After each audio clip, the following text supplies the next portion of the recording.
Hi, and welcome to Actually Sustainable, a podcast where we talk about aspects and ways that women can, high achieving women, especially those with neurodivergence, can build and protect a life that feels actually sustainable. I'm Rachel. I'm a physician assistant, an educator, a writer, a generalized hobbyist, and a proud ADHDer. And we're going to be chatting about why competent women tend to burn out quietly and so often today. All right. Quick disclaimer before we get into it, though, is that this is for educational and entertainment purposes only. This is not a replacement for any kind of mental or medical help. So please, or medical advice. So please, if you need individualized care, any of this resonates strongly with you, etc., please reach out to a therapist or your medical provider or another trained personnel in order to get that individualized help. Okay? Now, let's get into it. We're going to talk about why competent women burn out quietly. Basically, competent women, we learn how to be competent early on. And there's various paths that we can do that. Culture helps tell us these things. And we get praised for being good and competent. We get praised for being the smart one. We get praised for being the reliable one. And the more we get praised, the more we do. And the more that we do and the more we succeed, the more people give us to do. And then suddenly the things that were us doing them because we're good people trying to do good things have now become expectations of other people. And now we can't let them down. And we're going to people please. And we're going to say yes to people, even when we want to say no. And all of that's going to build a whole lot of different things. Plus, and I'm sure you guys are all aware of this, you gals, and you've been using guys in my phrasing here, there's still gender inequalities in the workplace, in the home, in all sorts of places, right? So if you're a high achieving person who happens to also be a female, you are going to have to go up against additional odds. The most recent data that I saw is saying that more females have been getting professional degrees, higher level degrees, than men in a steadily rising percentage since the 1980s. So for the last 40-something years, women have been getting more degrees than men. And in many areas like healthcare, other care settings, teaching, those kind of places, women by far outnumber the men in those settings, percentage-wise in who works there. They still don't make as much. They still don't have as many promotions. You get into leadership, it's still, I think it was 33% of leaders across, business are females in 2025.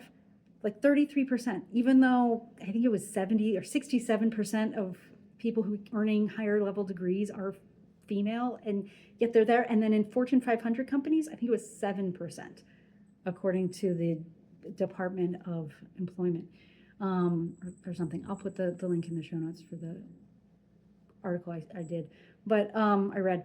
But it was 7%. 7% of CEOs in Fortune 500 companies are men. That's not because women aren't capable. There's multiple Fortune 500 companies that have females. Obviously, that's 7%. They have females at the helm, and some of them are doing amazingly. And there's a ton of very highly successful female entrepreneurs out there as well. So there's a lot of stuff women absolutely can do, but our society still doesn't really let them. And even if you do get there, or if you're interested in the STEM field or engineering, which is a STEM field, computers, math, etc., it's pretty abysmal still.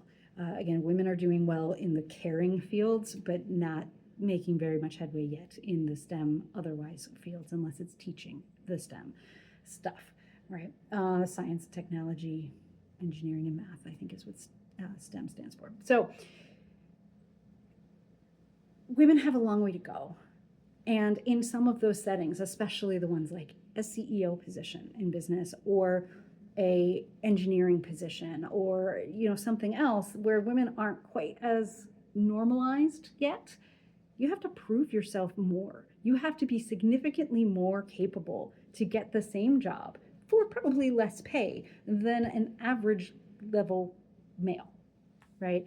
So we have to perform better. We have to do more. We have to prove ourselves more. We have to hold ourselves to a different standard still when we want to achieve and have our levels that we want to get in our life, because we have goals, right? And we should get them, and we can get them, but it takes more work. So we are doing more work in general. Plus, then we get into the home work and the unpaid labor, and that is still widely imbalanced, right? Most women still do, even in some of the very more balanced households, women still tend to do a larger percentage of the unpaid labor of child, rearing and driving them around and getting them to and from what they need to, doing the grocery shopping, doing the cooking, doing the cleaning, doing the laundry, doing all of that, right? And I was reading an article too, I'll put this in the show notes, that even in the households, according to this one study, where it's more equal, if the female's communicating poorly, meaning negatively towards the male to get them to do those things, he'll do more of those things, but his relationship satisfaction is significantly lower. Whereas if the female talks well and like a highly educated, competent female, that tends to be worse for that. The male doesn't do as much unpaid labor, and they're still usually unsatisfied around the house. Whereas if the male can communicate well, they may do more work. And if they do more work, then they both tend to be happier. So it's kind of a fascinating study that's what I got out of the article that I read. But overall, women aren't necessarily equal. And so for those of us who want to achieve, we have to work harder.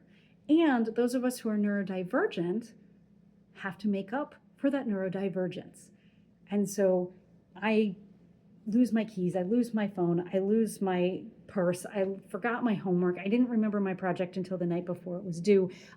All of these things that build up over the years, especially when we're in kids, right? Like I lost my sock again. I lost another. I have to buy all the same color sock so that you can't tell that I keep losing socks randomly, because I don't know if I do. I don't know what happens. Somehow I always end up with a single sock somewhere along the way, right? And I still do it to this day. I only wear black socks because I know that they match. So knowing that we've dealt with that all of our lives, and yes, we're high achieving. Yes, I was my salutatorian. I was a second in my class. I had great grades during high school and college and grad school. I did really good. I am smart. I know these things. And I was in all the sports and all the clubs and all the things, but I still couldn't find my matching socks. And I still had to take 20 minutes to find all of my uniform when I went to a marching band concert. Like, it should be together, but it's not. And so it's those simple things that we tend to forget or we tend to miss. And then it just feels like those are super easy for other people to see and call us out on. And then we get embarrassed and shamed over it. And so then we're constantly working that much harder to not do those things so that we look as competent as we actually are. When instead it's kind of like, I can't look blonde because I'm not blonde, right? I could go out and buy dye, and every however many weeks I dye my hair blonde, and I can continue doing that effort, which will take effort, time, and money in order to make myself blonde. But I'm not naturally blonde, and I don't need to be blonde, so I'm not going to do that, because to me that's a waste of time and energy. Same concept with ADHD stuff. I am not good at maintaining things, so I buy all black socks. Buy the same brand, same thing, all the time, same black. They don't fade. I like it. That's what I wear. And then nobody knows that I lose my socks all the time and I can't keep them straight. It's a silly thing, and it feels embarrassing that somebody who can be so accomplished in so many ways can't keep track of her freaking socks. Same thing with my earbuds. I will never buy fancy, expensive earbuds because that would be dumb. it would be me throwing money away, right? I have 2 pairs of these $12 earbuds that I bought off Amazon that are like water resistant, but yet they've been through the wash like 6 times and they still survive. I can put the link through. I'm not making any money. It's not an affiliate link. It's just what I use. I buy 2 different colors. I almost never have the same 2 colors. They're interchangeable. They're the exact same thing. I usually have at least 1 bud in one case. If not both cases, there's 1 in 1, but it's not necessarily the same color in the same case. I probably should have done the same thing with buying the same color, so it didn't matter. But I didn't. I wanted them bright. I have a black one just because it's black, and then I have an orange one, bright orange, so you can see it. Those are my workarounds. There's always 8 million different hacks that we can do to help us feel kind of normal, but having to do the effort to not look like that and having to make up the difference and having to be the competent one all the time, everywhere we go, is very draining. And then because that's our identity, we are competent, we are capable. People come to us because of that. That's what gives us our self-worth and our, identity in many, many ways. We're not going to complain.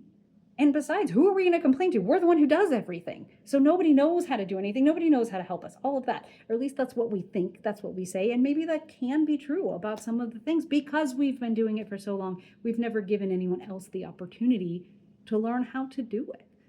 So we can end up becoming an island, right? And we're going to talk about that kind of in their next episode or in a couple of episodes. We're going to talk more about the costs of doing some of that on our nervous system, on our bodies, on our mental health.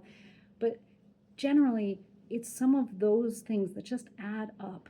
And we don't ask for help. We don't go do anything. And we don't complain because what's the point, right? At least that's what we feel like. We feel it doesn't matter who we talk to. If we complain to another woman who feels similar, maybe we'll feel better for venting. But it's not like they can do anything because their plate's just as full. And if we try to complain to somebody else, they're just going to give us a hard time and say that we're whining and we're trying to be lazy and whatever other negative things. Or at least we presume that, right? We may.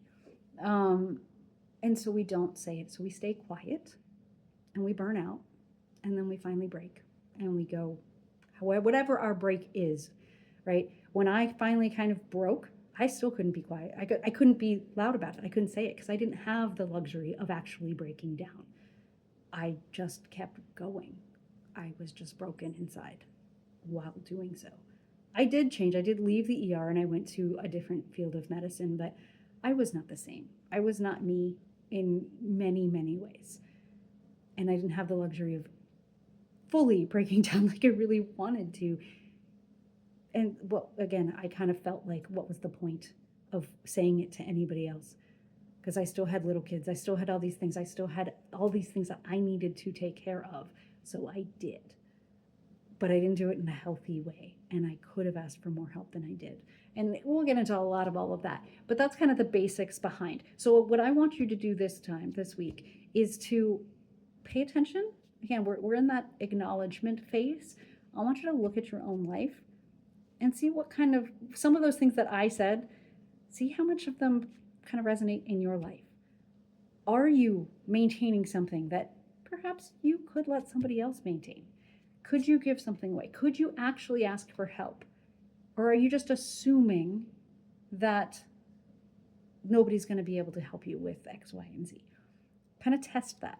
Do I know for certain because I've already tried? Or do I just assume that I'm not going to be able to, right? So look at that. Get kind of an acknowledgement of where these things are true in your life and some of those internal messages that we're giving ourselves. I'd love to hear from you guys about some of those messages that you're hearing in your head so we can kind of see, again, how so many of us think and feel along the same lines. We feel and think that same way. If this episode resonated with you, please give it a like, give it a share, give it a follow, a subscribe, whatever, a nice 5-star review. That would be great. But otherwise, good luck, ladies. Hang in there.